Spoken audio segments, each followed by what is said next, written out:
এই কিতাবে আল্লাহ রাব্বুল আলামিন বলেছেন, যে ব্যক্তি সুদ খায় আর যে সুদ ছাড়ে না, সে যেন আল্লাহ এবং তার রাসূলের সাথে যুদ্ধ করছে। নাউযুবিল্লাহ। হাদিসের মধ্যে নবীজি বলছেন, যে ব্যক্তি 1 দিরহাম সুদ খাবে, সে যেন 36 বার জিনা করলো। আর একবার জিনা করলে, এই কিতাবের মধ্যে আছে সূরা নূরের 2-3 নম্বর আয়াতে, 100টা লাঠি, 100 লাখ বেত্রাঘাত, 1 বছরের নির্বাসন একবার করলে। ওই হাদিসের কিতাবেই আছে, নবী সাল্লাল্লাহু আলাইহি ওয়াসাল্লাম বলেছেন। আপনারা সবাই হাদিসটা জানেন, আমি শুধু মনে করাই দিচ্ছি। আপনার নবী বলেছেন, মুহাম্মদ সাল্লাল্লাহু আলাইহি ওয়াসাল্লাম বলেন, সাল্লাল্লাহু আলাইহি ওয়াসাল্লাম, যে ব্যক্তি সুদ খায়, সুদের এই 70টা পাপের সবচেয়ে নিচের পাপ, সে যেন তার মাকে বিয়ে করবে।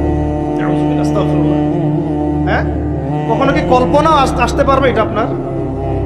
বলেন, আমার কথায় মাইন্ড করতেছেন? মানুষকে বুঝাইতে পারি না আমি, এটা আমাদের ব্যর্থতা। আমরা বুঝাইতে পারি না, কিভাবে বললে মানুষ বুঝবে, এটা আমাদেরও বুঝে আসতেছে না। চিন্তার জগতে চোখ বন্ধ করে কি কল্পনা করতে পারবেন যে আপনি আপনার মায়ের সাথে নাউজুবিল্লাহ সেই কাজ করতেছেন যা আপনি আপনার স্ত্রীর সাথে করেন? পারবেন?